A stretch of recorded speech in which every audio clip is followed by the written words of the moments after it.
Hey badminton community, it's Henry and Jeff from the Badminton podcast and 𝗬𝗲. We're here to bring you episode 2 of the Tokyo 2020 show.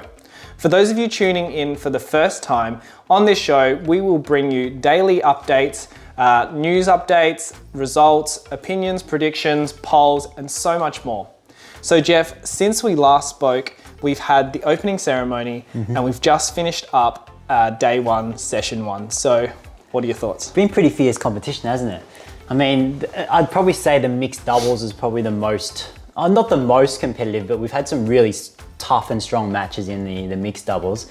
Of course, in the other events as well, we've seen some really good men's singles, women's singles, men's and women's doubles, but probably want to hone in a little bit on the mixed for this session. Yeah, I definitely agree that it's really hard to look past all the matches that were played this morning. So I guess where do we even begin? Yeah, it's tricky to know where to start because I just want to talk about everything. Yeah, seriously. But unfortunately, we're not going to have enough time, fans. So we're going to hone in on a couple that we looked at this morning. Yep. So I think one of the matches we said don't miss from yesterday was the Brits versus the French pair. It's in mixed doubles. So it's 𝗵𝗲 𝗧𝗵𝗆, Lauren Smith against 𝗵𝗵𝗄 and 𝗬𝗵𝗄 𝗬𝗪. And that was a straight sets victory for the Brits, but I think that was like a really important one. It was really tight, but it was really important because that could lock in that kind of second position in their group. Yeah, Group B, I believe. In Group B, yeah. Lock in that second position, Yeah, I think they were definitely feeling the pressure. Even though it was straight sets, you could see the energy that Lauren and Marcus were bringing, and even when they finally won, they were so happy about that. Really happy for them. So What about that opening match? That opening match, I think we said this earlier, it's quite a dangerous one opening the Olympics. So we have 𝗬𝗐 𝗏𝗏, 𝗧𝗵𝗲 Higashino versus Christensen and 𝗏𝗏. And they lost the first set. Higashino was looking a little bit shaky, to be honest. She wasn't really playing her game. She ended up at the back rear court a lot. Rear court all the time. But look, they managed to pull through. But it is, certainly a dangerous time that first match. Heaps of jump smashes. Yeah. Heaps of Higashino jump smashes, which are really cool to see. To see a woman's jump smashes is really awesome. It's awesome. Yeah. And I think 𝗬𝗐 is playing pretty well. I wouldn't say he's playing the best. Like his stop drops, like his trademark shot, were didn't do as many of them. Yeah, I think the Danes were really ready for that. Yeah. I think he could have just attacked a bit more, but it is the first match, right? Yeah, it is the first match. He's probably getting feeling of the court, feeling of the opponents, all that kind of stuff. So I think that was a really good one. And I guess the other mixed match we're proud to talk about because we're Australian is 𝗏𝗏 𝗧𝗵𝗲, Simon Leung from Australia. They played Praveen Jordan and Melati Octavianti. And the Aussies won the first set, 22-20. They were down 20-14. Right, and then they won was it? 7 points in a row to win 22-20. Yeah. Up in the second, 17-16, but unfortunately lost 5 points in a row, and the Indonesians won the second. And then the Indonesians took a pretty good control of that third set. Yeah, I think Praveen sort of switched it on in that third set. I guess he's one of those ones where we said this in the last episode, right? His consistency really dictates the results of the match quite greatly. So it was good to see that the Aussies did fairly well. So fierce competition there. Moving on to men's singles, there was 𝗬𝗵𝗄. So he's in IOC's refugee Olympic team. So he's the first ever badminton player to be in the refugee Olympic team. Yep, and one of 29. Yeah, one of 29 athletes in the whole Olympics there. So he played against Jonathan Christie. So that was actually quite an interesting match. Of course, Jonathan Christie is a very, very talented, very skillful player. So a very challenging competitor for 𝗵𝗄 to face in his first round. But I think he was competitive, and at one point he did take the lead in the second. In the second set. Yeah, as well. And so I think I'd be pretty happy with the performance that he made. Of course, winning is important, but he didn't quite get there. But I think he did show some really great. Yeah, I think really made the refugee Olympic team proud with that performance. First badminton player, and of course, a bit of background about him. He he moved, I think it was in 2015 to the Netherlands, originally from Syria, because of the unrest in the country there. So big moves, big sacrifices, and I'm really glad that he's able to still play badminton after dealing with these things in his country and migrating countries. And I guess speaking to a lot of the athletes that we know in the Olympic Games, in our podcast, we talked to quite a few of them as well. And a lot of them have really unique stories, right? Yeah. They have so many sacrifices that they make. They've got these kind of inner feelings or deeper meanings why they want to play, why they love the sport. Sometimes it's not just about the sport, loving the sport, but there's a deeper meaning behind why they actually do it and why they want to get to the Olympic Games. I think one really good example is 𝗧𝗵𝗲 from Canada. Yes, and he's playing in men's doubles as well with 𝗦𝗵cie𝘄. And I think they're actually playing the daddies this afternoon. 𝗦𝗵cie and 𝗧𝗵𝗲, they are. It's a big challenge for them, absolutely.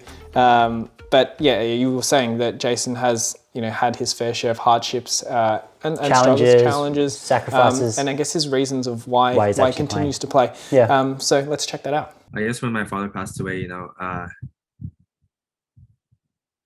it was quite hard. I didn't know if I wanted to continue badminton or not anymore. And I remember just thinking about it, it's a sport we both really loved and really cherished. I didn't want to give up on it. And I was doing quite good at the time too. So I remember I think in his casket I buried a racket with him, and I just told myself that I wanted to see him at the Olympic Games. So I think it was my first year at university. I was doing my full-time courses, and usually I would schedule them in the nighttime because I got a job at a hospital doing IT, technology. Yeah, it was quite good. I think I worked 7 to 3. Then I would head to school right after, and then I would maybe go to training 8 to 10 at nighttime, and then wake up again at 5 a.m. So it was quite hard. I had to do homework at night too, so it was really tough. Just making sure I got a budget myself. Trying to find the cheapest flights, to go to tournaments.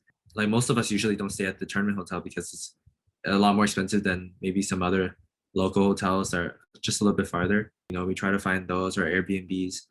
I also played in the Danish league for a season, and also use that money towards my Olympic journey.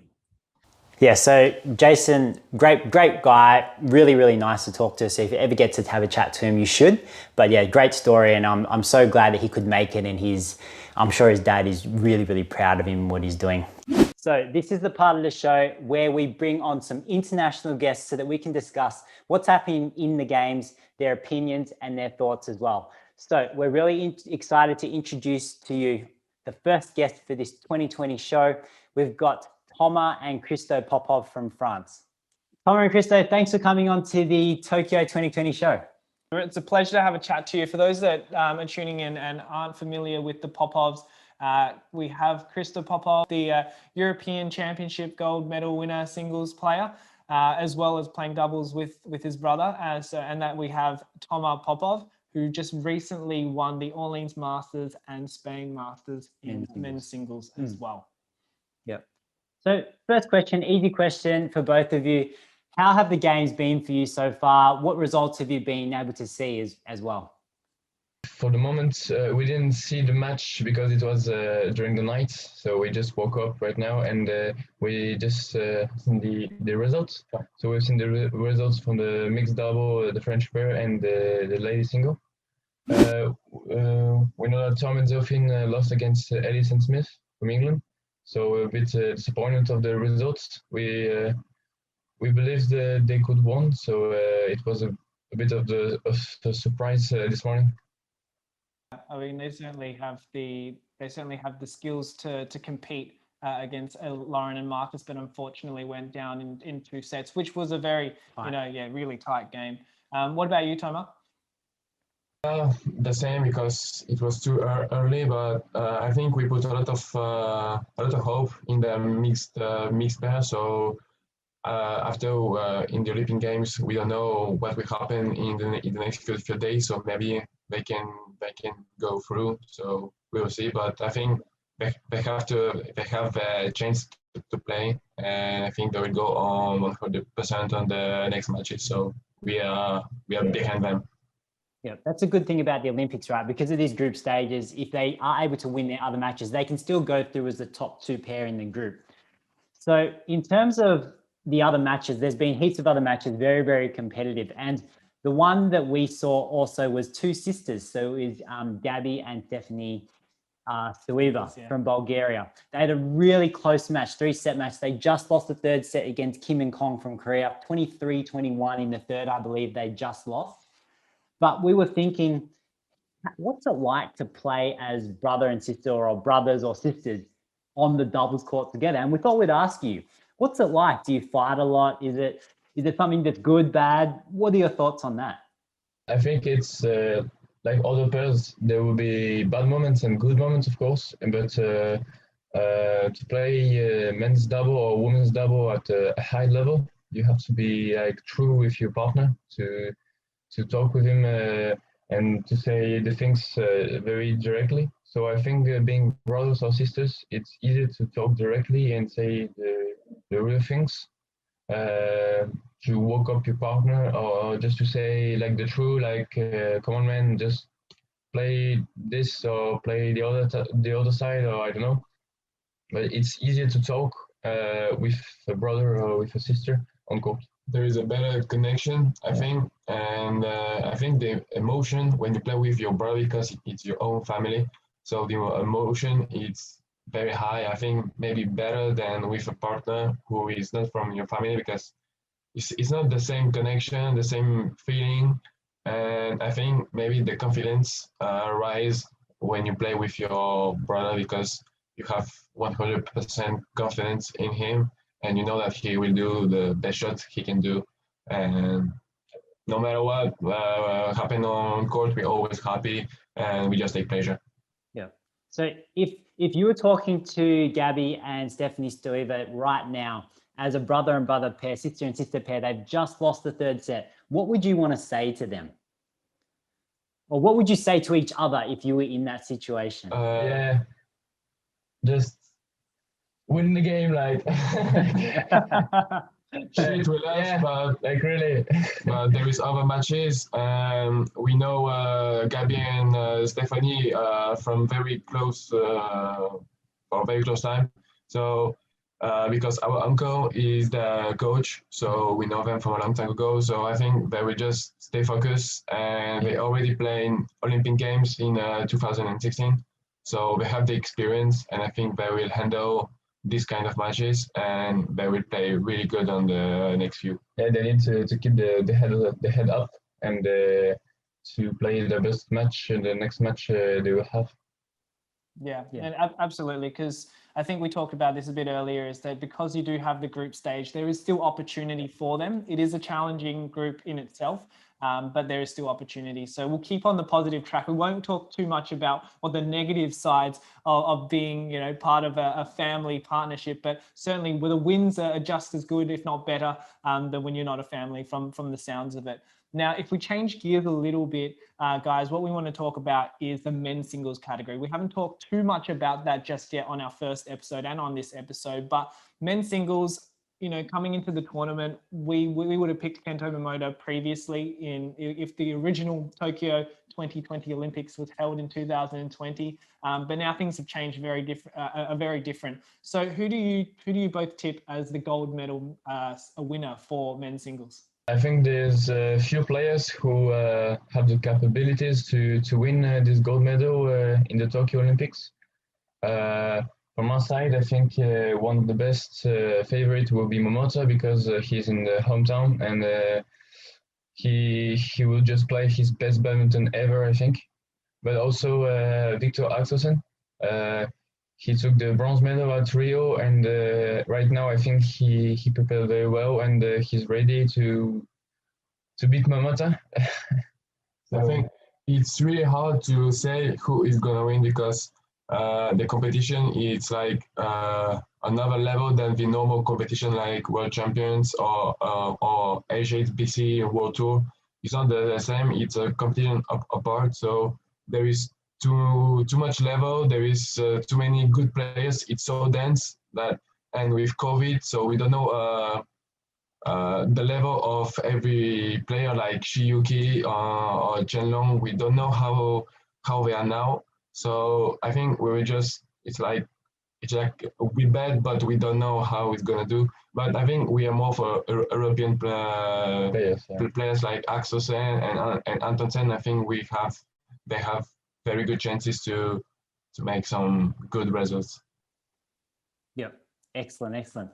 So if we're looking at the games now, we're just on the first day. There's so much more action to come. If you were able to say something to your fellow French players, so whether it's Brice in the men's singles, Tom or Delphine or ladies singles player, what would you say to your teammates?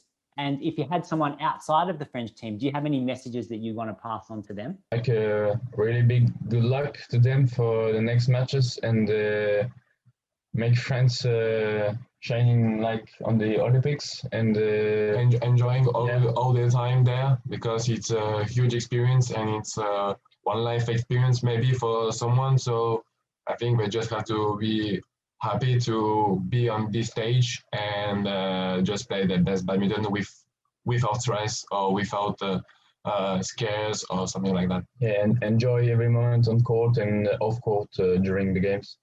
So yeah, I think that's the message that we're gonna send out to all the players and fans that are hopefully tuning into this episode.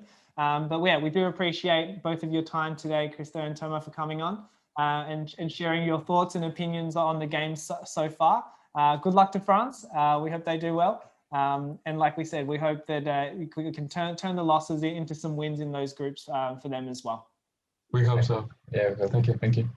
Thanks. Let's go on to the do not miss matches for session 2 and session 3. So for this afternoon, which starts at 6 p.m. Tokyo time, and then tomorrow morning, 10 a.m. Tokyo time, local time. So I'm thinking, so for tonight's session 2, I'm thinking Choi and 𝗬𝗍, the Korean doubles pair. Sure. Of course, 𝗬𝗍 just played the mixed doubles, got through in 3 sets. Yeah, that was a really good match as well. Tight event. But they're playing against 𝗬𝗍 and 𝗧𝗵𝗲 from Malaysia. Now it's going to be an interesting one, I think, because I think they've lost. They've lost the last two that they've played against them. It's actually the head-to-head is 2-all, but the last two, 𝗬𝗍 and 𝗬𝗍𝗧𝗍𝗍, sorry, I get his name wrong all the time, but yeah, they've lost the last two against them. So I think it's going to be very interesting. Of course, So had to play mixed doubles this morning, so it's going to be interesting, like how it performs. Energy-wise, it was a hard set as well. It was a hard 3-setter as well. So we'll see. I think that one's a really good one to watch. So men's doubles, and that one is just to jump in. That's at 6 p.m. local time as well. And then 7:20 p.m. local time tonight, we've got Champion Soon Go Li Ying, Malaysian mixed doubles pair, against Tan Chun Man and 𝗬𝗍 of Hong Kong. Yeah. That's an interesting one, because you'd probably think maybe the Malaysians have the advantage because of, I guess, past performance, but there was a period of time, 2018-19, where the Hong Kong pair were dominant, right? They were winning really big events, and when they got to world number 2 as well. But yeah, I think the experience from the Malaysian pair at Olympics is going to absolutely help them. I think they were silver medalists at 2016, and then I think with the current head-to-head, I think the Hong Kong pair are 4-1 up. 4-1. Maybe they're not used to playing two left-handers. Maybe. In those, but I think it's certainly going to be an interesting one. And then I guess with day 2, session 3. That's starting at 10 a.m. Tomorrow. We have our lovely Japanese doubles pair, Endo and Watanabe. The Great Wall of Japan is what I call them. But they're actually playing Ivanov and Sozanov. So I think that's Great Wall of Russia. Yeah, well, exactly right. He's a big man. Having Ivanov on the other side of the court, he's a scary man to be on the other side of. So that'll be very interesting. Of course, their head-to-head is actually 2-1 to the Russian. To the Russians, right? Yeah, the Russian Olympic Committee team. So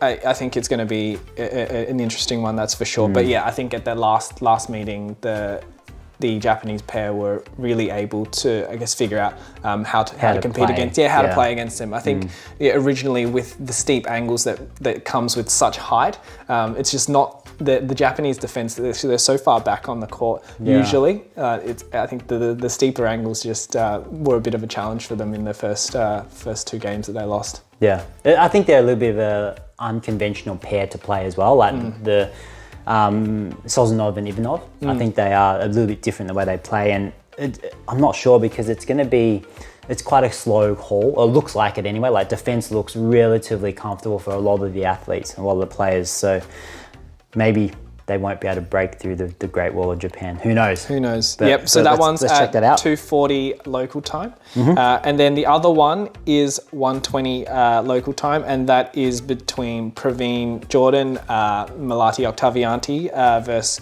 Christensen and Boyer. We've already seen some great performance from Boyer and Christensen, and then of course in that third set for Jordan 𝗧𝗵𝗲 against the Australian pair, that's when they sort of turned it up a bit. So it'll be very interesting to see how that match goes as well. But speaking of, I guess, do not miss matches, Jeff, I need to call you out for the one that you did make yesterday on our last episode. Jeff said that the Chinese pair Chen Qingchen and Jia Yifan versus the Thai pair 𝗧𝗵𝗲 and Prajongjai was going to be an incredible match.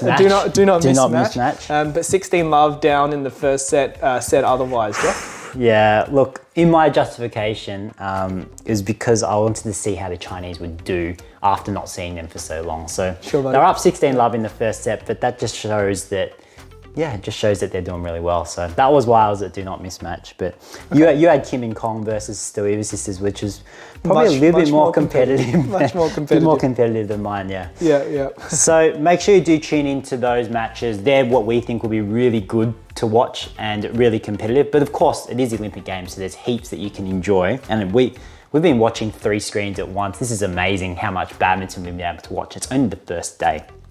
So let's move on to our polls. So thanks for everyone who voted for the last poll, which was yesterday. The question yesterday was, which country will win the most gold medals across all of the events in the badminton at the Olympics? So big reveal. Big reveal. Drum roll.